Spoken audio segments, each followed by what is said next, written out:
Matthieu, chapitre 23. Alors Jésus, parlant à la foule et à ses disciples, dit : Les scribes et les pharisiens sont assis dans la chaire de Moïse. Faites donc, et observez tout ce qu'ils vous disent, mais n'agissez pas selon leurs œuvres, car ils disent et ne font pas. Ils lient des fardeaux pesants et les mettent sur les épaules des hommes, mais ils ne veulent pas les remuer du doigt. Ils font toutes leurs actions pour être vus des hommes. Ainsi, ils portent de larges phylactères, et ils ont de longues franges à leurs vêtements.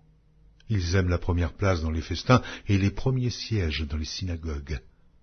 Ils aiment à être salués dans les places publiques et à être appelés par les hommes « Rabbi, Rabbi ». Mais vous, ne vous faites pas appeler Rabbi, car un seul est votre maître, et vous êtes tous frères. Et n'appelez personne sur la terre votre Père, car un seul est votre Père, celui qui est dans les cieux. Ne vous faites pas appeler directeur, car un seul est votre directeur, le Christ. Le plus grand parmi vous sera votre serviteur.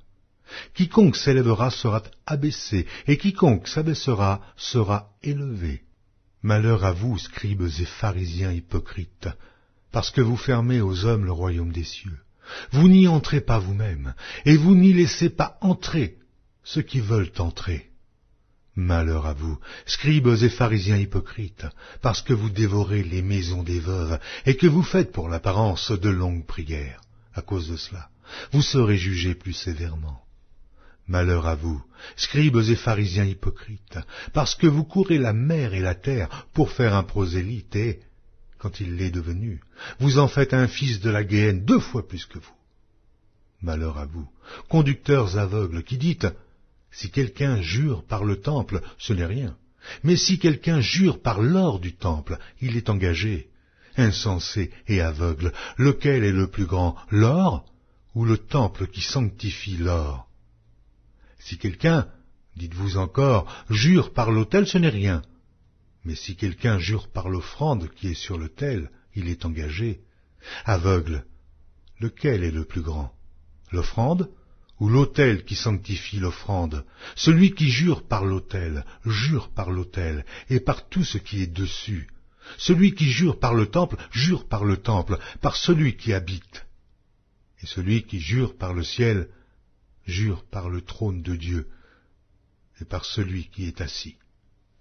Malheur à vous, scribes et pharisiens hypocrites, parce que vous payez la dîme de la menthe, de la nette et du cumin, et que vous laissez ce qui est le plus important dans la loi, la justice, la miséricorde et la fidélité. C'est là ce qu'il fallait pratiquer, sans négliger les autres choses. Conducteurs aveugles qui coulaient le moucheron et qui avalaient le chameau.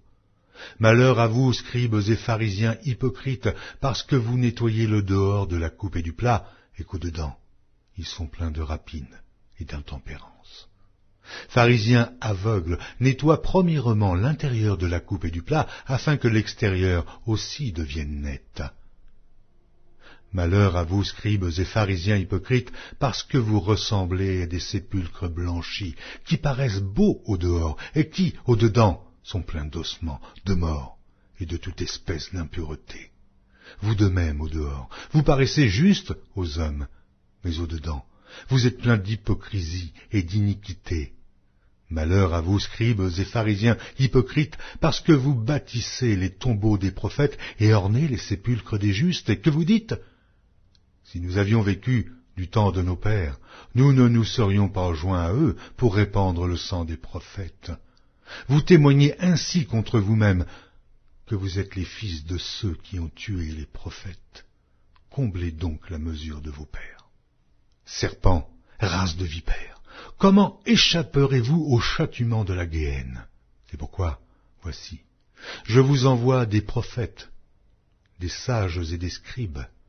Vous tuerez et crucifierez les uns, vous battrez de verges les autres dans vos synagogues, et vous les persécuterez de ville en ville, afin que retombe sur vous tous le sang innocent répandu sur la terre, depuis le sang d'Abel le juste, jusqu'au sang de Zacharie, fils de Barachi, que vous avez tué entre le temple et l'autel. Je vous le dis en vérité, tout cela retombera sur cette génération. Jérusalem, Jérusalem qui tue les prophètes et qui lapide ceux qui te sont envoyés. Combien de fois ai-je voulu rassembler tes enfants, comme une poule rassemble ses poussins sous ses ailes, et vous ne l'avez pas voulu.